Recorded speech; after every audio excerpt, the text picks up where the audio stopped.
Hello বন্ধুরা, আপনারা সবাই কেমন আছেন? আশা করি আপনারা সবাই ভালো আছেন।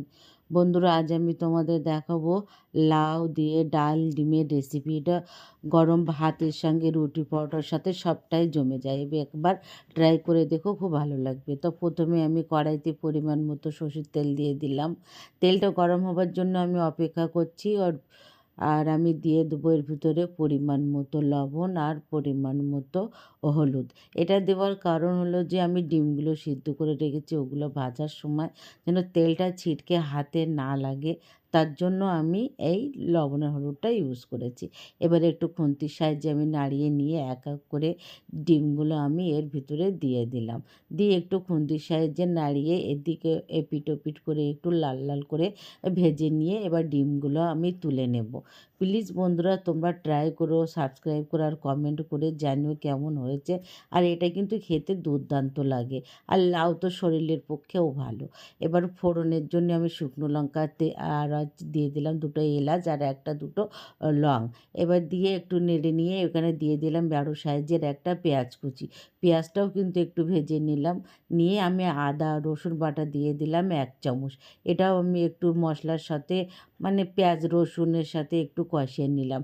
নিয়ে এটা 2-3টে চেরা কাঁচা লঙ্কা দিয়ে আর একটু নাড়িয়ে নিলাম। তোমরা অবশ্যই এভাবে একবার ট্রাই করে দেখো, খুব ভালো লাগবে।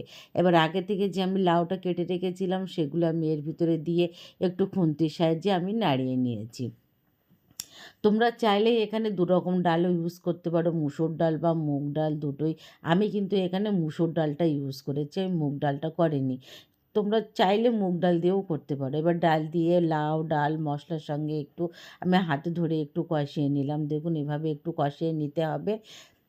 আর এর ভিতরে এবার আমি দিয়ে দেবো পরিমাণ মতো লবণ, পরিমাণ মতো লঙ্কা গুঁড়ো, দিয়ে দেবো পরিমাণ মতো জিরে গুঁড়ো, দিয়ে দেবো পরিমাণ মতো হলুদ গুঁড়ো আর দিয়ে দেবো লাস্টে আমি ধনিয়া গুঁড়ো।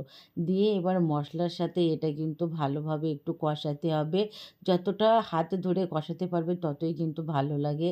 আর লাউ ডাল কিন্তু অসাধারণ খেতে হয়। তুমি লাউ ডাল রান্না করে লুচি বা পরোটা বা গরম ভাতের সঙ্গে দেখো, খুব ভালো লাগবে। এবার কষিয়ে নিয়ে আমি এখানে পরিমাণ মতো গরম জল দিয়ে দিলাম। যখন ডাল রান্না করবে অবশ্যই তোমরা গরম জলটাই দিয়ে দেবে, দিলে টেস্টটা কিন্তু খুব ভালো হয়। এবার দেওয়ার সঙ্গে সঙ্গে দেখো আমার জলটাও ফুটে উঠেছে। উঠলে আমি একটা ঢাকনা লাগিয়ে মিনিট 10 মতো অপেক্ষা করব, যেন ডাল আর লাউগুলো সিদ্ধ হয়ে যায়। আমার দেখো লাউ ডাল সবগুলো সিদ্ধ হয়ে গেছে। এবার আমি তোমাদের দেখিয়ে দিচ্ছি একটু হাতার সাহায্যে। আর এখানে আমি দিয়ে দিলাম 1 চামচ গরম মশলা গুঁড়ো আর অল্প একটু চিনি। ডালের মধ্যে একটু চিনি দিলে কিন্তু টেস্টটা অসাধারণ হয়। আর আমি যে ডিমগুলো ভেজে রেখেছিলাম সেগুলো এক এক করে এর ভিতরে আমি দিয়ে একটু নাড়িয়ে নিলাম। এবার এটা একটু 5 মিনিটের মতো ধিমে আঁচে রেখে দেবে।